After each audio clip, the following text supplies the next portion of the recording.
Good evening, sir. I'm Dr. Pooja. I'm a physiotherapist. Sir, during your oration, you just said these lines. I would just like to repeat them. You said, every person who is an extremist Muslim, the problems of the humanity will be solved. I would just like to make a correction. I'm too young to correct you, sorry for that. But from the core of my heart, I believe this sentence would have been more authentic if we put it this way. Every person who is an extremist, the problems of the humanity will be solved. Maysoever he is a Muslim, a Hindu, a Christian, whosoever. Dr. Pooja has asked a very good question. And sister, if I'm wrong, I'm ready to accept the mistake. The question and answer is meant for that. If I say by mistake 2 plus 2 is equal to 5, you have a right to correct me, it's not 5, it's 4. I'm a human being. I'm not a human computer, I'm a human being, I can make mistakes. That's the reason we have open question answer session. But, coming to your comment, I said that if everyone would have an extremist Muslim, the problem would have solved. And you corrected me by saying that if we would have said that every human being would have been an extremist, the problem would have solved. Extremist in which way? The way you said. Yes. Extremist, the way you said, to be extremely kind, extremely lovable. Sister, if you heard my talk, I said an extremist Muslim is a person who is extremely kind, extremely merciful, extremely loving, extremely honest, extremely just. Otherwise, they can be an extremist robber who wants to rob. They can be an extremist rapist. So if I just say extremist, the problem will be solved, the rapist will be happy with me. They say I'm an extremist rapist, you know. So sister, if you translate the full into English, you'll understand more correctly. What I meant was that if every human being becomes an extremist Muslim means, if every human being becomes an extremist, peaceful person, submitting his will to God, then the problems of humanity will be solved. Now, because I used the Arabic word, it does not go down the throats of many people. I'm not talking about you, sister. No. I'm talking about the media. When I say Islam, Muslim, it doesn't go down the throat. So I would like to rephrase the question for the benefit of the non-Muslims. If every human being becomes an extremely peaceful person, submitting his will to Almighty God, the problems of humanity will be solved. Maysoever he is Muslim, Hindu or Christian. Now, if you add maysoever is Hindu, Muslim, Christian, rapist, robber, then the formula doesn't work, sister. Because if you say maysoever he be a Muslim, if he submits his will to Almighty God, he has to be a Muslim. And if a Hindu submits to God, he is not very acceptable good. by God. No. Not like that. Yes, sister, wait, let me. You ask a second question, I give a second answer. No, sir. You are perfectly right. What's the definition of the word Hindu, sister? Hindu is a geographical definition, meaning those people living in the land of India. In that definition, I'm a Hindu, sister. I'm a Hindu Muslim by geographical definition. But this word Hindu was first used by the Arabs when they came to India. When I go to Saudi Arabia, they say Hindu.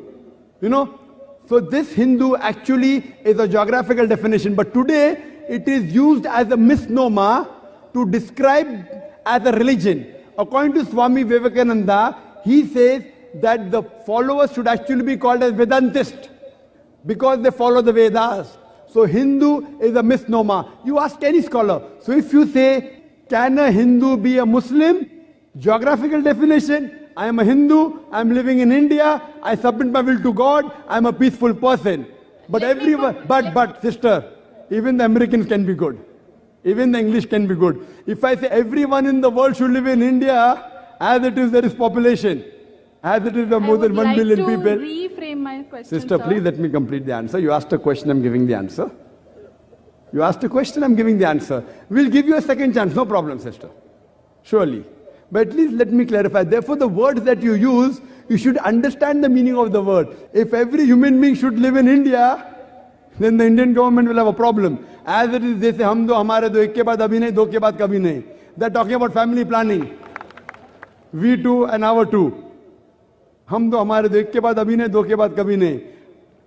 Means after one, let there be a gap. After two, you should not at all produce. Family planning, you can hear my answer in Quran Modern Science. So sister, therefore the words that you speak, if it's not in English, people sometimes have confusion. So if you're a Hindu, submitting a will to God, submitting and following the Vedas, if you see my talk, sister, on similarities between Islam and Hinduism, the Vedas say that you should believe in one God. If you follow the Vedas, it's mentioned in Upanishad, Chandogya Upanishad, chapter number 6, section number 2, verse number 1.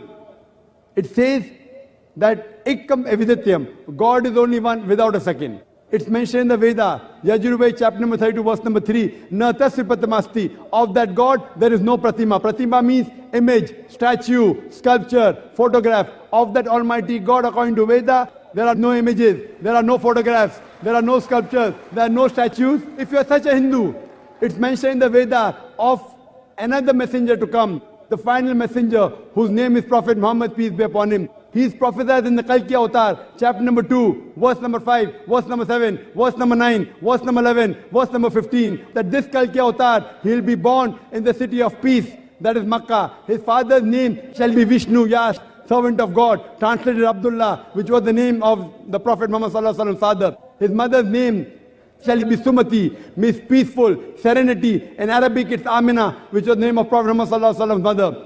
He will be born on 12th month of Madhav. We know he was born on 12th of Biawal. He'll have 4 companions. The first 4 Khulfa Rashidin. I can go on and on and on. I've given a lecture on similarities between Islam and Hinduism. What I say, sister, that let us agree that at least one book is the word of God. Hindus will say that the Veda is the word of God. Christian will say Bible is the word of God. Muslim will say Quran is the word of God. Let us at least agree to follow what is common in the scriptures. Come to common terms as between us and you. Now what is not common, sister, let's not fight on that. We'll discuss that tomorrow. Fine? So let us agree, all the religious scriptures, all the major religious scriptures, whether it be the Bible, whether it be the Veda, whether it be the Quran, whether it be the Parsi scriptures, whether it be the Sikh scriptures, they say you have to believe in one God.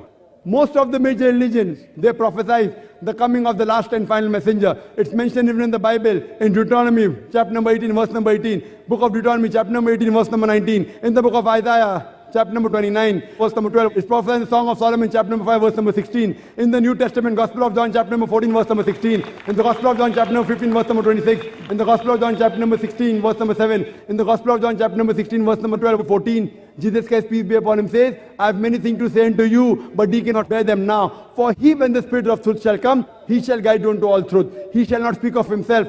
All that he hears shall he speak. So what we come to know from all these major scriptures, that you have to believe in one God, who has got no images, who has got no idols. You have to believe in the last and final messenger. So let us agree, sister. Let's not fight on the differences. Let's agree to follow what is common in the Hindu scriptures, in the Parsi scriptures, in the Christian scriptures. They are talking Hindu, Muslim. I'm talking about Parsiism. I'm talking about Islam.